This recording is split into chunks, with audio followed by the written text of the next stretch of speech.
السلام عليكم ورحمة الله وبركاته.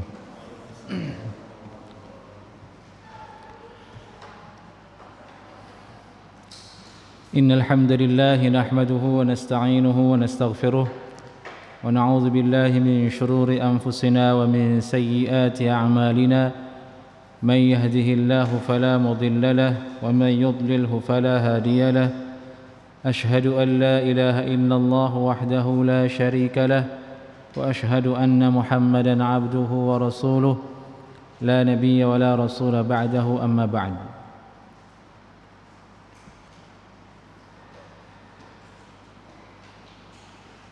Tema kajian kita insyaallah taala selanjutnya akan membahas tafsir surah Qaf.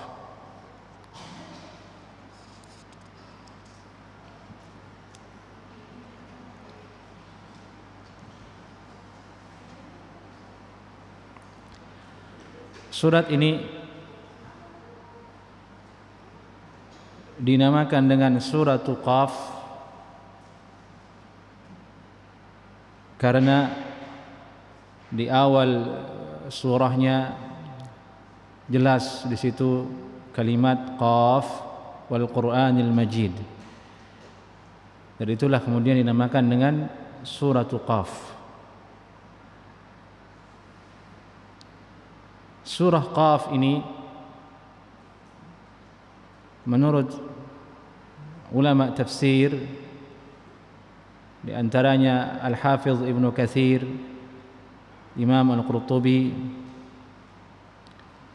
dan yang lainnya mengatakan surah Makkiyah.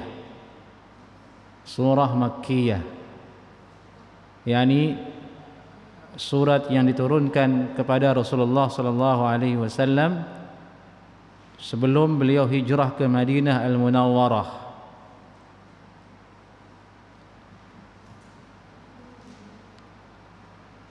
Jumlah ayatnya kata Imam Al-Qurtubi rahimahullahu taala hiya 45 ayat.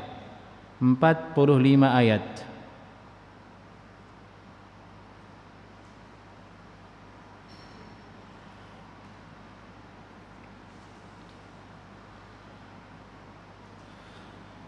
Dan semua ayat ini terhitung sebagai ayat yang Makkiyah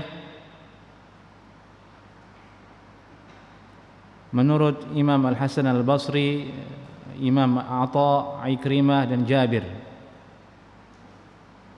Dan Ibnu Abbas radhiyallahu taala anhuma dan Qatadah mengecualikan satu ayat, dia bukanlah Makkiyah, yaitu ayat yang ke-38 yang berbunyi walaqad khalaqnas samawati wal arda wama bainahuma fi sittati ayyam wama massana min lughub. Ayat ini dikecualikan dalam surah Qaf sebagai ayat yang Makkiyah, artinya berarti dia Madaniyah.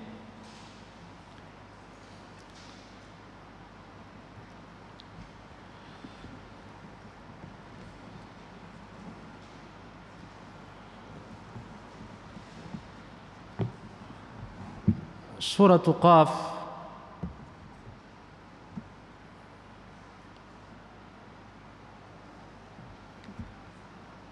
menurut Al-Hafidh Ibnu Katsir rahimahullahu taala merupakan bagian pertama dari jenis surat yang mufassal.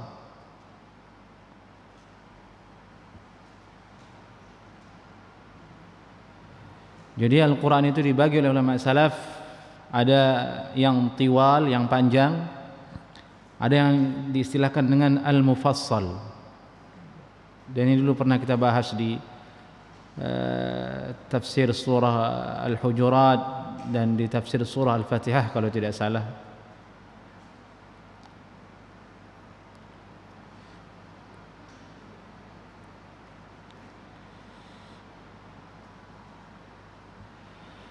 Karena secara umum menurut Al-Hafidh Ibnu Katsir rahimahullahu taala Al-Quran pembagiannya di sisi salaf itu sesuai dengan riwayat yang ada bahwa Aus pernah bertanya kepada para sahabat Rasulullah sallallahu alaihi wasallam, "Kaifa yahzabuna al-Qur'an?" Bagaimana cara mereka para sahabat membagi Al-Qur'an? Maka para sahabat berkata, mengajarkan kepada Aus, "Thalathun wa khamsun wa sab'un wa tis'un wa ihda asyrata wa thalatha asyrata." Pembagiannya menjadi tiga surat, 5 surat, 7 surat, 9 surat, 11 surat, dan 13 surat.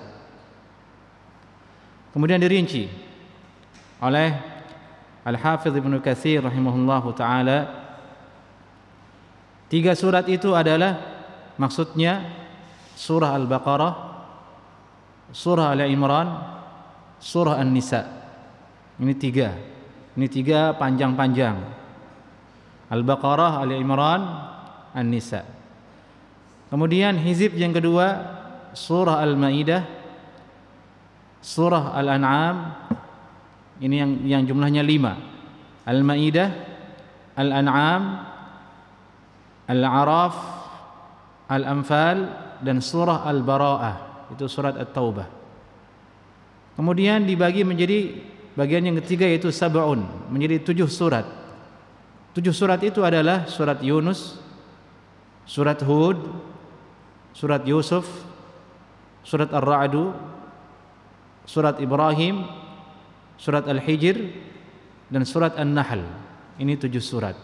Ini juga semua termasuk panjang-panjang.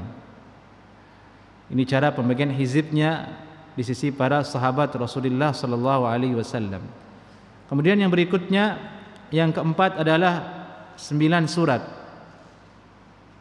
Yaitu surah apa yang 9 ini? Surat Al-Kahf, surat Al-Isra yang awalnya subhanalladzi asra bi 'abdihi, surat Al-Kahfi, surat Maryam, surat Taha, Al-Anbiya, Al-Hajj, Al-Mu'minun, An-Nur, dan Al-Furqan. Ini 9. Ini masih terhitung sebagai surat-surat yang agak panjang.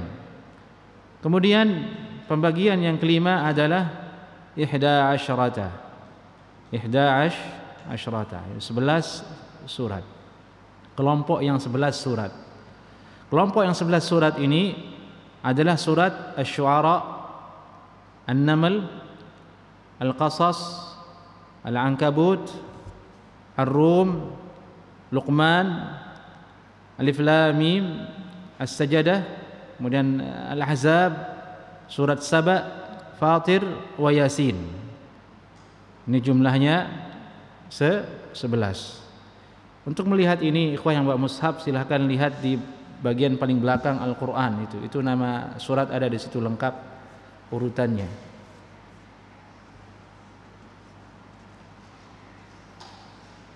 Nah, di situ tuh ada urutan nama surat kan. Kemudian yang keenam ini Thalatha Asyrata, dari 13 bagian yang kelompoknya adalah 13 surat. Terdiri dari surat As-Saffat, surat Shad, Az-Zumar, Ghafir, wa Hamim As-Sajdah, wa Hamim Ain Sin Qaf, Az-Zukhruf, Ad-Dukhan, Al-Jathiyah, Al-Ahqaf, Wal-Qital, Wal-Fatah, Wal-Hujurat. Wal-Hujurat, sampai sini nih. Ini pembagiannya. Sampai di sini, sampai surat Al-Hujurat, disebut sebagai surat-surat yang tiwal, surat-surat yang panjang, agak panjang. Nah, setelah surat Al-Hujurat ini, setelah pembagian dari sahabat yang menjadi kelompok 3 surat, 5 surat, 7 surat, 9 surat, 11 surat, 13 surat. Setelahnya itu kemudian mulai dari surat Qaf ini dihitung sebagai Al-Hizbul Mufassal, hizib yang mufassal, yang ayatnya sudah mulai pendek-pendek. Dan inilah pembagian yang dipilih oleh Imam Ibnu Katsir rahimahullahu taala, bahwasanya surat Al-Mufassal itu dimulai dari surah Qaf. Sebagai riwayat mengatakan dimulai dari surah Al-Hujurat yang kita baca, yang kita tafsirkan pada pertemuan sebelumnya. Dari itu Imam Al-Hafidh Ibnu Katsir rahimahullahu taala menjelaskan, hadhihi surah hiya awwalul hizbil mufassal 'ala as-sahih. Surah Qaf ini ialah awal hizib yang mufassal berdasarkan pendapat yang sahih dengan dalil yang tadi kita jelaskan. Ada penjelasan dari sahabat bahwasanya surat-surat dalam Al-Qur'an itu dibagi menjadi ada berapa kelompok. Ada yang 3 surat dengan rincian yang tadi kita sebut, ada yang 5, ada yang 7, ada yang 9, ada yang 11, ada yang 13. Sisanya adalah disebut Hizbul Mufassal. Dan ini bisa diambil sebagai metode untuk menghafal Al-Quran. Mana yang ingin kita hafal? Surah yang 3 misalnya, kita ingin mungkinkan yang 3 dulu, Al-Baqarah, Al-Imran, An-Nisa, bisa. Atau kita ingin ambil yang ini saja dulu, yang 11 surat, ini dia surat-suratnya. Karena mungkin kalau kita ngambil langsung 30 juz per juz, kedengarannya terlalu panjang, 30. Kita ingin lebih mudah lagi, mendengar angka itu lebih sedikit, lebih tenang kita. Ini ada 13 surat, kayaknya lebih tenang dibandingkan dengan angka 30. Semakin tenang perasaan kita, maka semakin terdorong kita ingin untuk mempelajarinya, lebih mudah untuk menghafalnya.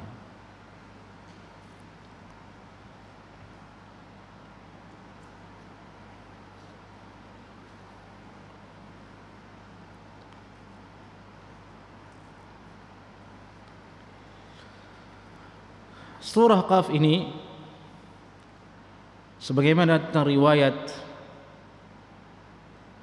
dalam Sahih Muslim dan yang lainnya disebutkan bahwasanya Abu Waqid Al-Laythi radhiyallahu taala anhu pernah berkata, "Ma kana Rasulullah sallallahu alaihi wasallam yaqra fil 'id qala bi qaf waqtarabatis sa'ah." Rawahu Muslim Ahlus Sunan Al-Arba'ah.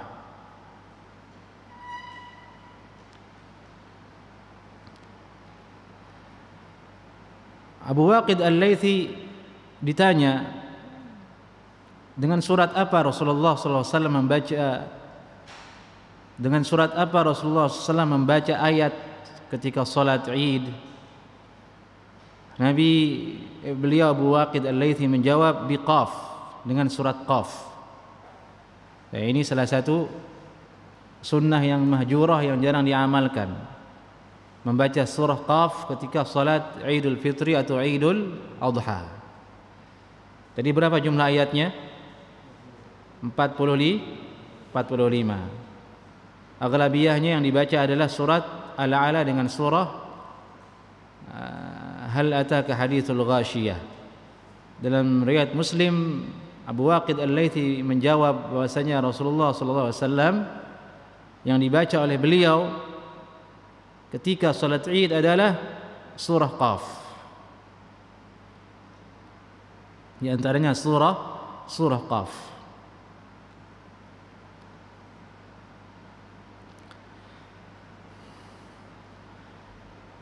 Dalam riwayat lainnya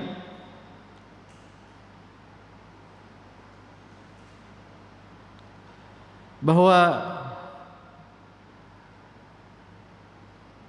ada sahabiyah, yakni Ummu Hisham binti Harithah bin Nu'man. Beliau menceritakan bahwasanya dirinya tidaklah menghafal surat Qaf ini kecuali melalui khutbah Rasulullah sallallahu alaihi wasallam di hari Jumat. Beliau berkata, "Wa ma akhadtu Qaf al-Qur'anil Majid." Tidaklah aku mengambil surah Qaf dari Rasulullah SAW, talaqi dari Rasulullah, mengambilnya, menghafalnya dari Rasulullah SAW. Ini surat Qaf ini, kecuali melalui lisan Rasulullah, di mana Rasulullah yaqra'uha kulla yawma jum'atin 'alal mimbar idza khataban nas. Rasulullah selalu membaca surat Qaf setiap pada hari Jumat ketika berkhutbah di atas mimbar. Jadi karena terlalu sering Rasulullah membaca surah Qaf ini di atas mimbar dari Jumat berkhutbah, sampai-sampai sahabiyah ini Ummu Hisham binti Harithah bin Nu'man menghafalkan surat ini melalui isi khutbah Rasulullah, yaitu membaca surah Qaf.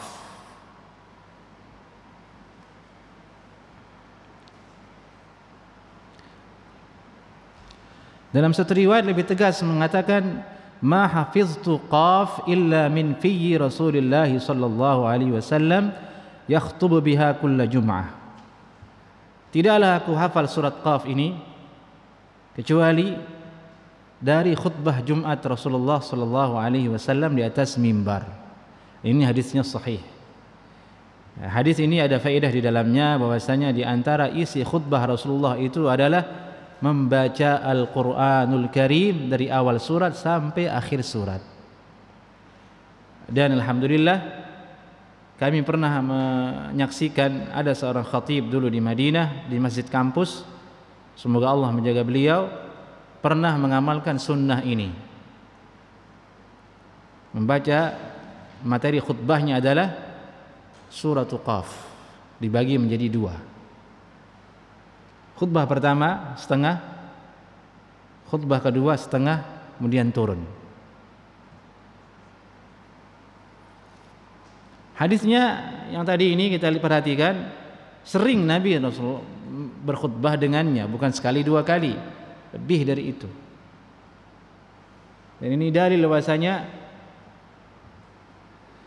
yang penting itu kita menyampaikan kebenaran walaupun diulang-ulangi. Tidak peduli dengan pendapat dan komentar audiens. Yang kalau hari-hari ini antum mungkin amalkan itu, baca khutbah, baca surat Qaf, pekan ini surat Qaf, pekan kedua surat Qaf, DKM-nya marah. Ustaz, enggak modal banget khutbah Jumat baca surat Qaf. Lah ini DKM-nya kalau begitu. Bukan khatibnya. Dia tidak tahu sunnah. Kadang unik jamaah, pengalaman kami jadi baca khutbah itu, sebagian DKM itu ngatur khutbah Jumat aneh gitu. Maunya itu khatib itu banyak, karena menurut dia materi nggak boleh sama, harus beda-beda. Sebagian maunya yang isinya politik, sebagian maunya ini, sebagian maunya itu khutbah Jumat harus dars pelajaran isinya. Kitab tauhid dibuatkan jadi bab pertama, bab kedua isi khutbah Jumat. Mereka tidak tahu ternyata Rasulullah SAW sering membaca dalam khutbah Jumat surat Qaf dari awal sampai akhir, sehingga para sahabat, ada sahabat yang menghafal surah itu melalui khutbah Jumat tersebut. Dan bayangkan, ini sahabat yang menghafal ini bukan laki-laki tapi perempuan, yang artinya tempat tinggalnya tidak berjauhan dari Rasulullah sallallahu alaihi wasallam, atau bahkan mungkin beliau hadir ketika khutbah Jumat mendengar Rasulullah sallallahu alaihi wasallam membaca surah ini.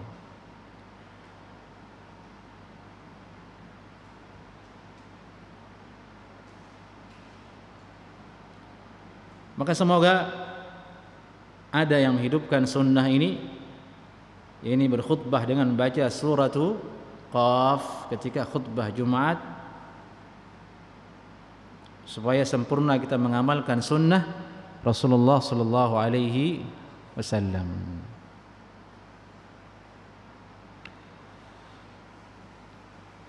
Kenapa Nabi sallallahu alaihi wasallam membaca surah ini di dalam salat? Ketika salat Id Rasulullah baca surat ini. Kalau salat Id kita baca surat ini sebanyak 45 ayat. Kalau di halamannya berapa halaman itu? 2,5. Itu kabur itu jamaah. Kabur salat Id kelamaan, kabur. Orang baca sabbih rabbikal a'la aja bilang lama, apalagi surat Qaf. Bukan kabur lagi, besoknya tahun depan dicoret tuh imam, jangan lagi dia jadi imam. Menghambat kita sarapan katanya. Nah, Idul Fitri telat sarapan gara-gara imamnya terlalu panjang. Kalau begitu bagaimana dong standar panjang dan pendeknya itu? Apakah harus ikuti kemauan jamaah atau tidak? Yang benar kata ulama, yang diikuti adalah sunnah Rasulullah sallallahu alaihi wasallam. Kalau kita sudah mengamalkan sunnah itu seperti membaca surat Qaf kemudian ada yang komplain, berarti orangnya yang masalah, bukan sunnahnya. Bukan sunnahnya. Dari itu sangat jarang ini diamalkan oleh kaum muslimin, oleh imam ketika Idul Adha, Idul Fitri membaca surat Qaf atau ketika khutbah Jumat. Dan tadi pertanyaannya kita kembali, kenapa Rasulullah SAW baca ayat ini, surah ini?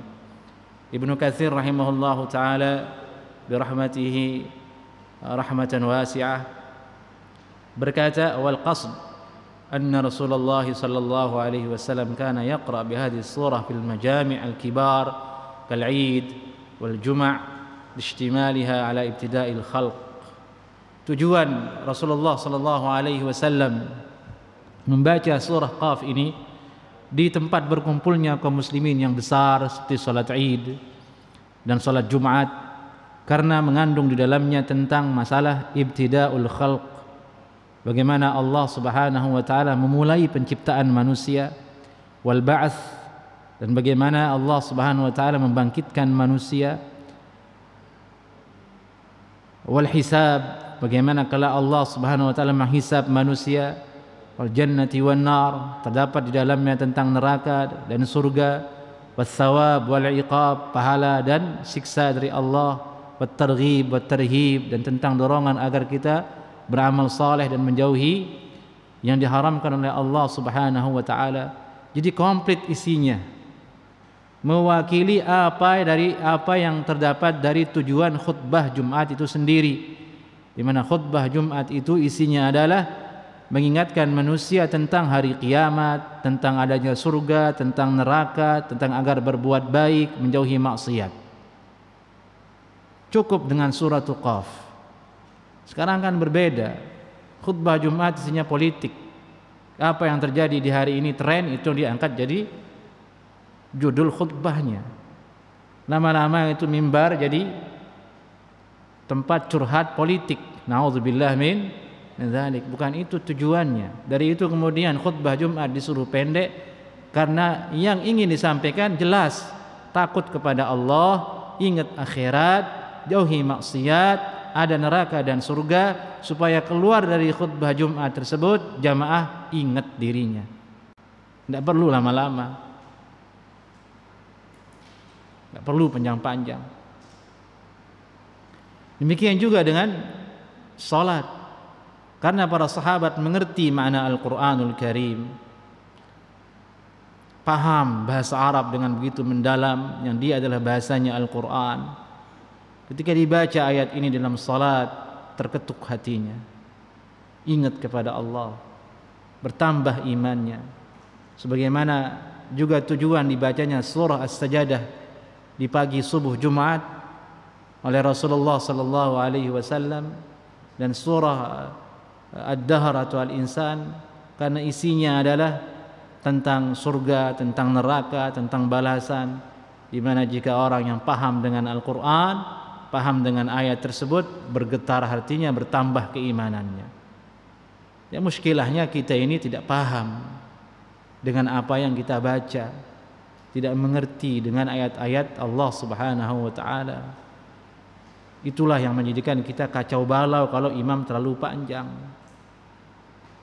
Itu yang buat kita tidak konsisten ingin mendengar Al-Quranul Karim, tidak rindu dengannya, karena kita tidak mengerti maknanya, tidak mengerti maksudnya. Inilah bahaya yang paling mengancam diri kita, tidak paham, tidak mengerti.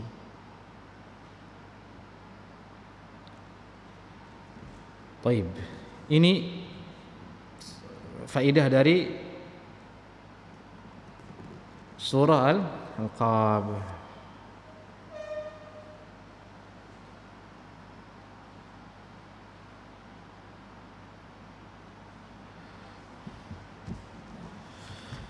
Baru kita masuk ke rincian tafsirnya.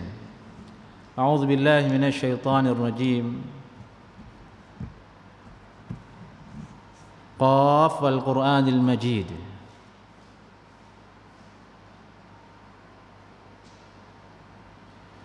Qaf ini kata Imam Ibnu Katsir rahimahullahu taala harfun min hurufil hija al-madhkurati fi awailis suwari.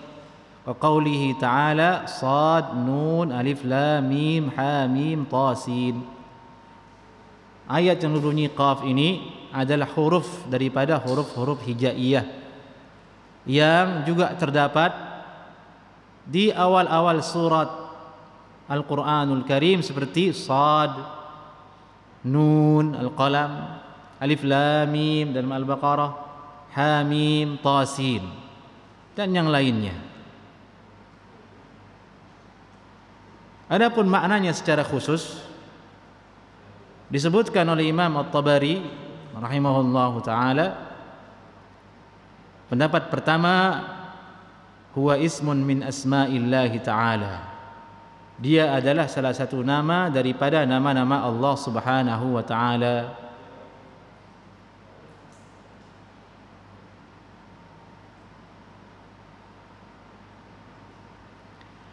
Dan ini riwayat dari Ali bin Abi Thalib dan Ibnu Abbas.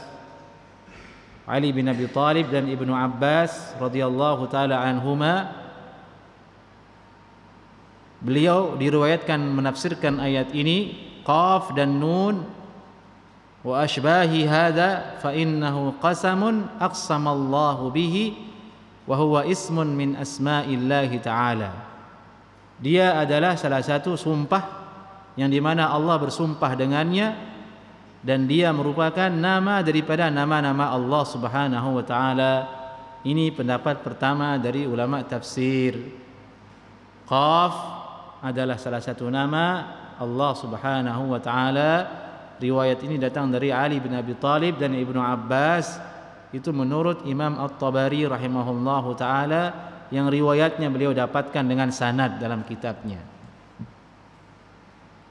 Yang kedua, dia adalah ismun min asma'il Qur'an, nama daripada nama-nama Al-Qur'an.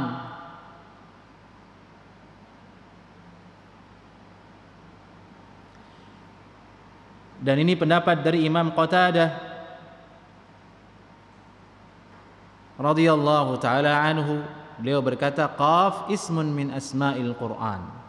Qaf ini adalah nama daripada nama-nama Al-Quranul Karim.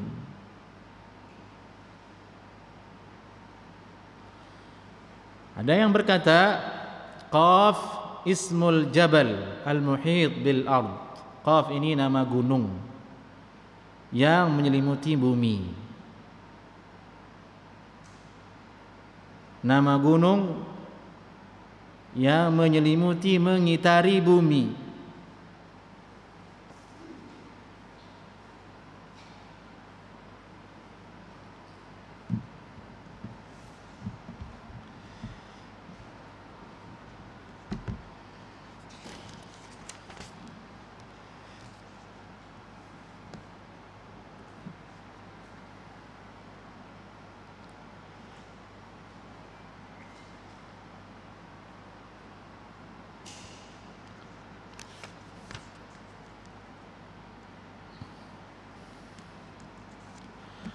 Namun makna ini kemudian tafsir yang mengatakan Qaf ini adalah nama daripada gunung yang mengitari bumi diingkari oleh Al-Hafiz Ibnu Katsir rahimahullahu taala.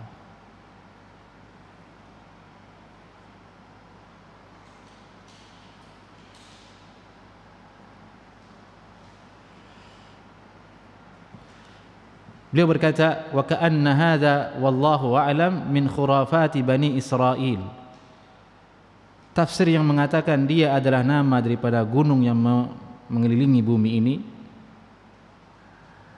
dia adalah khurafat, Khurafat itu tahayul, cerita, pendapat yang tidak bisa dibuktikan kebenarannya secara ilmiah maupun syariat. Itu namanya takhayul.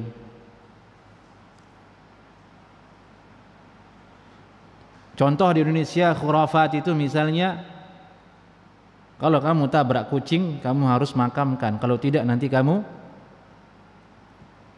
mendapatkan ganjaran atau karma.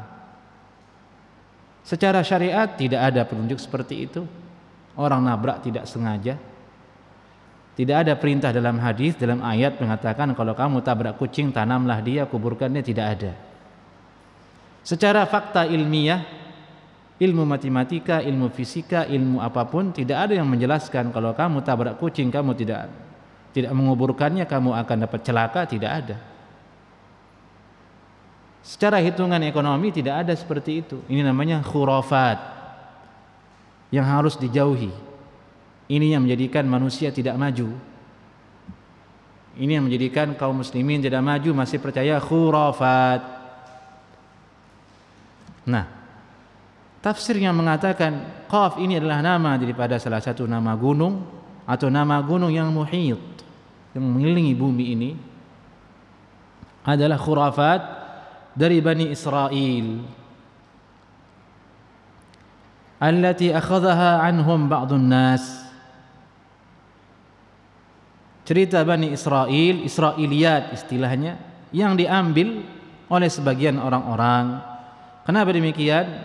Kenapa diambil dari Israiliyat? Karena mereka berpegang jawazur riwayati anhum mimma la yasduq wa la yakdzib, la yusaddaq wa la yukazzab. Karena mereka memandang bolehnya meriwayatkan dari Bani Israel, tidak boleh didustakan, tidak boleh dipercayai. Yani ada kaidah mengatakan Israiliyat itu jangan didustakan, jangan juga dipercayai. Oleh karena itu ya sudah, ceritakan saja ini Israiliyat ini yang mengatakan bahwasanya Qaf itu nama daripada gunung yang menyelimuti bumi ini. Dibantah oleh Imam Ibnu Katsir rahimahullahu taala. Beliau berkata, wa indi anna hadza wa amthalahu wa ashbahahu min ikhtilaqi ba'd zanadiqatihim yulabbisuna bihi 'ala an-nas amra dinihim. Ini tafsir seperti ini, mengambil tafsir dari Israiliyat dengan pola seperti ini adalah buatan-buatan sebagian orang-orang zindiq. Mereka ingin menyamarkan agama Allah Subhanahu wa taala terhadap kaum muslimin, terhadap orang-orang yang beriman. Dan beliau mengatakan bahwa cerita Israiliyat yang boleh diambil sebagai dalil untuk menafsirkan suatu ayat itu adalah yang sahih riwayatnya dan tidak bertentangan dengan akal ilmiah manusia, bukan dengan perkara yang tidak bisa dibuktikan oleh akal, apalagi perkara-perkara ghaib.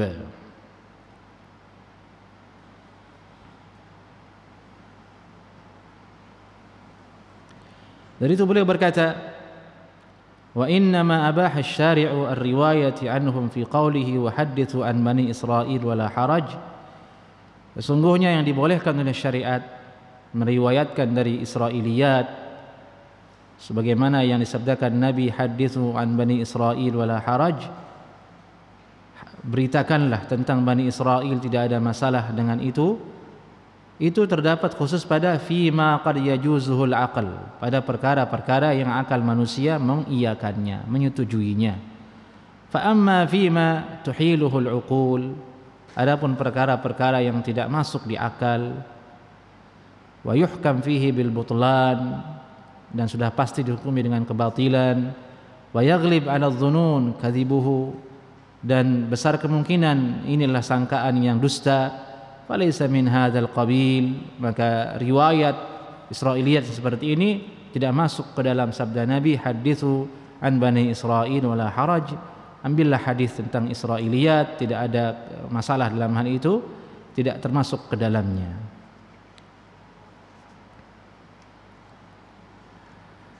Dan ini faidah dari Imam Ibnu Katsir rahimahullahu taala dalam ilmu tafsir yang mungkin kita tidak akan temukan kecuali setelah membaca tafsir surat Qaf ini. Dan ini adalah salah satu manhaj Ahlus Sunnah dalam menafsirkan Al-Qur'anul Karim. Beliau berkata, "Waqad aktsara katsirun minas salaf minal mufassirin wa kadza ta'ifatun minal khalaf minal hikayati an kutubi ahli kitab fi tafsiril Qur'anil Majid." Sungguh telah banyak dari kalangan salaf yang bergelut dalam bidang tafsir, juga demikian sebagian kelompok besar dari ulama khalaf yang datang belakangnya menceritakan dari kitab-kitab ahli kitab, yakni Yahudi dan Nasrani, dalam menafsirkan Al-Qur'anul Karim. Yakni mereka mengambil cerita yang ada dalam kitab-kitab orang Yahudi dan Nasrani dulu, diambil digunakan untuk menafsirkan ayat Al-Qur'anul Karim. Dasarnya apa? Dasarnya hadis yang tadi, hadithu an bani Israil wala haraj. Karena ada hadis yang seperti itu, boleh mengambil riwayat dari Bani Israil, tidak masalah. Akhirnya kebablasan, mereka memperbanyak, padahal walaysa bihim ihtiyaj ila akhbarihim, padahal mereka tidak butuh kepada tafsir tersebut. Walillahil hamdi wal minnah. Dan ini syukur kepada Allah Subhanahu wa taala atas apa yang telah Allah berikan kepada umat Nabi Muhammad sallallahu alaihi wasallam. Sudah cukup dari sabda Rasulullah dan dari ayat itu sendiri yang menafsirkan makna ayat tersebut. Ini maksudnya beliau mengkritisi adanya sebagian ahli tafsir justru mengambil tafsir dari ahli kitab yang seharusnya tidaklah mereka butuh dengan hal tersebut. Dan ini banyak dalam kitab tafsir, di antaranya kitab tafsir Al-Qurtubi, tafsir Abdurrahman bin Abi Hatim Ar-Razi, termasuk tafsir Ibnu Katsir tersendiri. Ada riwayat Israiliyat di dalamnya, tapi beliau menyaringnya. Kadang mentarjih mana riwayat yang benar, mana yang salah.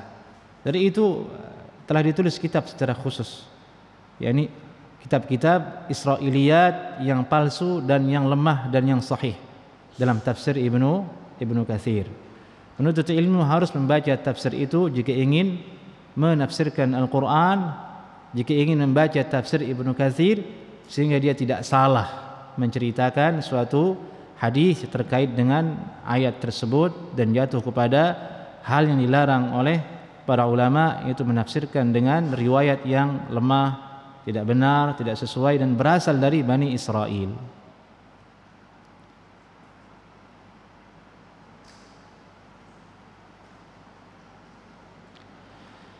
Ada riwayat dari Ibnu Abbas yang dikeluarkan, disebutkan oleh Imam Abdurrahman bin Abi Hatim Ar-Razi dalam tafsirnya, masih terkait dengan surat Qaf ini, yang kemungkinan riwayat ini yang menjadi sandaran sehingga mengatakan Qaf ini adalah nama dari gunung yang mengitari bumi ini. Berbunyi, khalaqallahu tabaraka wa ta'ala min wara'i hadhil ard bahran muhitan biha. Allah telah menciptakan di belakang bumi ini ada lautan yang sangat luas yang mengitari dia. Berarti ini kita masuk ke dalam masalah bumi datar, bumi bulat. Kalau yang berpegang dengan bumi datar, ini jadi dalil dia ini, kalau temukan hadis ini. Allah menciptakan di belakang bumi daratan ini ada bahran muhitan biha, lautan samudra yang sangat besar dan luas mengitarinya, yang manusia tidak pernah sampai ke sana. Thumma khalaqa min wara'i tilkal bahar jabalan yuqalu lahu Qaf. Kemudian Allah menciptakan di belakang samudra yang luas itu gunung, yuqalu lahu Qaf, disebut dengan gunung Qaf. Nah, inilah maksud daripada Qaf itu. Ya, ini di seberang lautan ada gunung di sana, ya, berarti kita nggak pernah lihat ini. ujung-ujungnya pada bumi. Dari itu riwayat ini disebutkan riwayat yang tidak benar, Israiliyat, tidak cocok, tidak sesuai dengan akal. Karena yang benar bumi itu tidak datar tapi kurawiyun, kata ulama, bundar. Ini kaitannya pembahasan ini dengan surah Qaf hadis ini.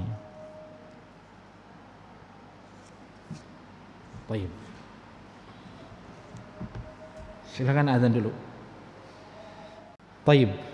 Kemudian berikutnya cara baca Qaf ini. Qaf begitu kan? Itu yang kita baca Qaf begitu. Qara al-'ammah Qaf bil jazm. Huruf fa-nya di baris sukunkan, Qaf. Ini bacaan yang sahih. Kalau orang tidak pernah belajar baca Al-Quran, dia baca Qa gitu.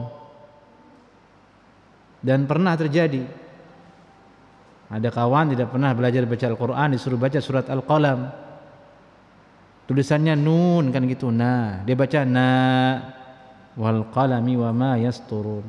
Bisa salah orang kalau tidak belajar. Qaf juga begitu. Kalau orang tidak belajar, dia akan baca Qa gitu. Yang benar Qaf, yakni disukunkan huruf fa-nya. Ini qiraah yang benar, yang sahih. Jumhur ulama qurra membacanya Qaf. Ada bacaan yang membunyi qafi, fa-nya baris bawah, qafi. Tapi ini bacaan dihukumi syadz oleh ulama. Imam Qurtubi menjelaskan, wa qara'a al-Hasan wa ibnu Abi Ishaq wa Nasr bin Asim qafi bi kasril fa. Kemudian oleh sebagian muhaqqiq dikatakan qira'atun syadzah. Ini qiraat yang syadzah, yang tidak lagi diamalkan. Wallahu a'lam.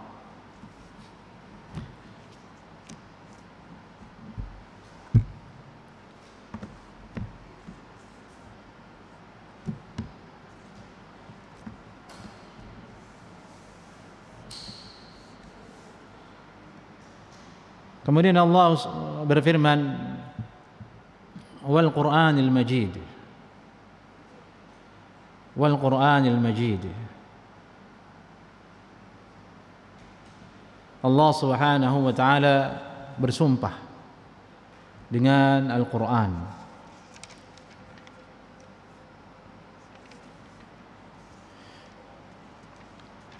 Wa itu adalah huruf qasam.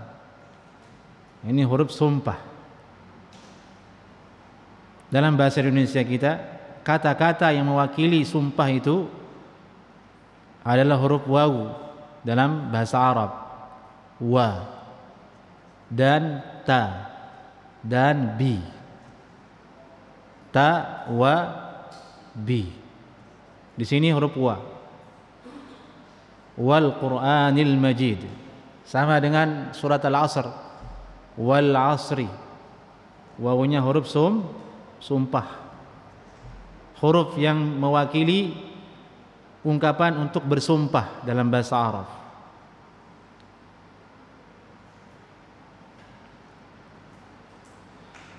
Di sini Allah bersumpah dengan Al-Quran, wal Quran al-Majid, ay al-Karim. Al-Majid artinya Al-Karim, Al-Azim, Al-Quran yang mulia, yang agung.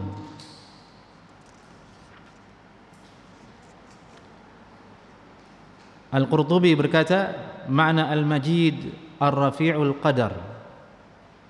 Ar-Rafi'ul Qadar, yakni yang begitu tinggi derajat dan harganya. Rafi'ul Qadar.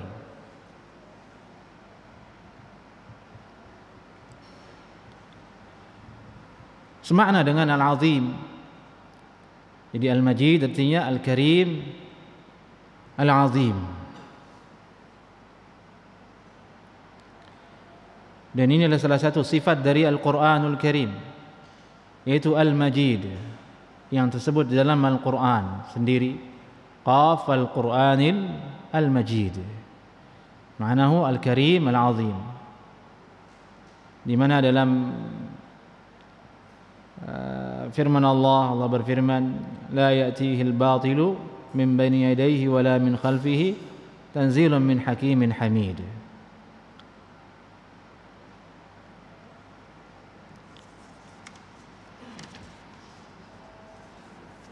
Kemudian setelah Allah bersumpah dengan Al-Quranil Majid, dibahas oleh ulama tafsir, jawabul qasamnya mana? Jawabul qasamnya mana? Ini ilmu nahwu, ilmu bahasa Arab. Jawaban dari sumpahnya mana dalam bahasa Arab? Sumpah itu ada 3 hal yang harus terpenuhi. Pertama, adatul qasam, huruf ungkapan untuk bersumpah. Kemudian objek yang dijadikan sumpah, yaitu Allah Subhanahu wa taala. Kemudian perkara yang disumpahi itu apa? Yang ketiga harus ada. Nah, perkara yang disumpahi ini disebut dengan jawabul qasam. Itu mudahnya dalam bahasa kita. Nah, di sini sekarang Allah bersumpah wal Qur'anil Majid, demi Al-Qur'an yang Karim Al-Majid. Sudah bersumpah Allah. Kemudian disumpahi apa? Perkara apa? Urusan apa? Mana dia? Ini khilaf ulama yang disebutkan oleh Imam Al-Qurtubi rahimahullahu taala. Jawab sumpahnya adalah di ayat yang ke-37 yang berbunyi inna fi dzalika la dzikra liman kana lahu qalbun. Itu Al-Qaf ayat 37, jauh sekali. Setelah berapa ayat disitulah jawabul qasamnya.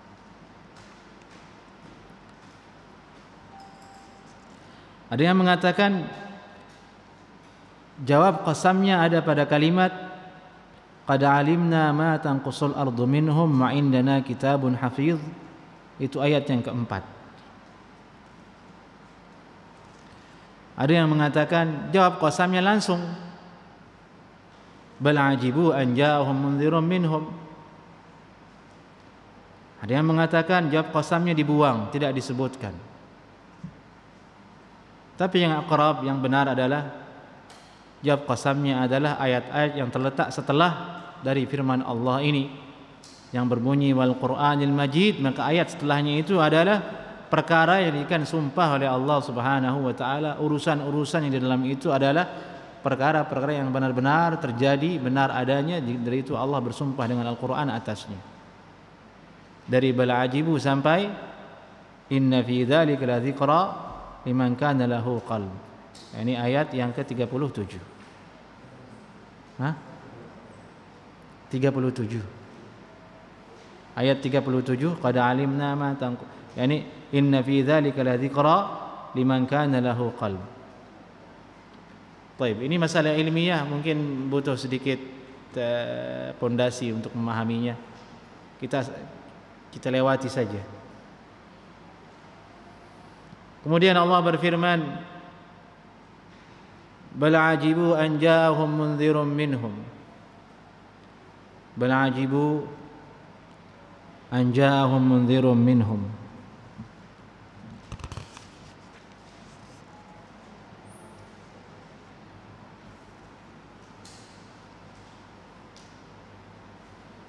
Mereka orang-orang kafir ini ajibu.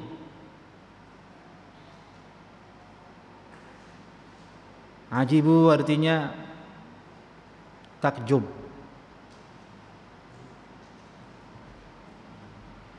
Dalam bahasa Indonesia takjub, ajibu.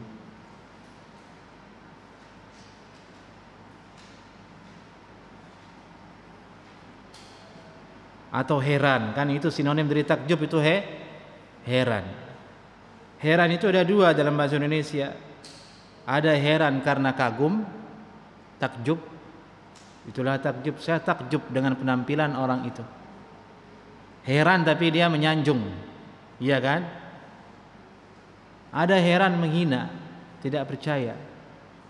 Saya heran orang kayak gitu kok bisa kaya. Curiga berarti. Saya heran orang kayak gitu kok diterima. Itu maksudnya di kita apa? Merendahkan, menghinakan. Kalimatnya sama, yaitu heran. Nah di sini bal ajibu, takjub mereka orang-orang kafir ini, tapi takjub yang kedua tadi, yakni menghinakan, tidak menerima. Bukan takjub yang menerima dan mengagungkan, tidak. Bal ajibu. Takjub mereka yang menghinakan ini karena apa? Allah berfirman, anja'ahum munzirum minhum. Ini tentang datangnya kepada mereka munzir, pemberi peringatan, yaitu Nabi Muhammad sallallahu alaihi wasallam. Minhum, di mana munzir ini datang dari orang yang sama seperti mereka, manusia. Karena mereka menyangka bahwasanya yang layak dan pantas untuk datang memberikan inzar, peringatan itu kepada kami adalah malaikat. Tapi kalau datang manusia, ajibu. Dari itu mereka takjub, menolak dan menghinakan. Jadi ini ayat ini menceritakan tentang keadaan manusia ketika Rasulullah sallallahu alaihi wasallam diutus sebagai utusan Allah Subhanahu wa taala. Semua manusia, maksudnya ajibu anja'ahum munzir.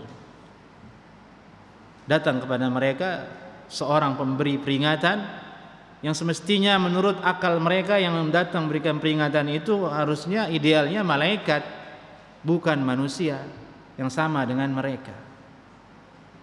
Kemudian Allah berfirman, faqalal kafirun, maka adapun kelompok yang kafir dari manusia ini mereka berkata, hadza syai'un ajib. Ini sesungguhnya perkara yang ajib. Ai al-amru alladhi yuta'ajjabu minhu, suatu perkara yang menjadikan mereka terheran. Terheran dalam artinya yang tadi menghina. Ini dari hati-hati kalau gitu bilang ajib, ikhwah. Kan ini kalimat ajib sudah diadopsi ke dalam bahasa Indonesia. Dia bilang ajib.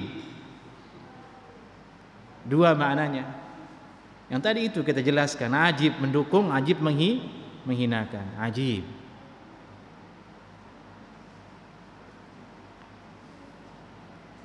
Kenapa kita bilang hati-hati? Karena ini perkataan, ungkapan orang kafir. Faqala al-kafiruna hadza syai'un ajib.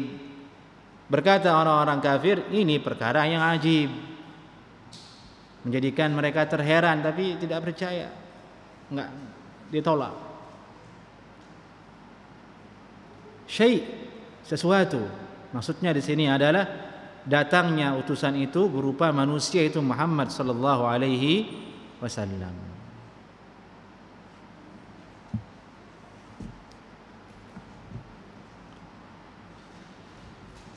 Dari itu Imam At-Tabari rahimahullahu taala beliau berkata tentang ayat ini, yaqulu ta'ala dzikruhu li nabiyhi Muhammadin sallallahu alaihi wasallam. Allah taala berfirman terhadap nabinya Muhammad sallallahu alaihi wasallam, ma kadzdzabaka ya Muhammad musyriku qaumika alla yakunu alimina bi annaka sadiqun muhiqqun. Tidaklah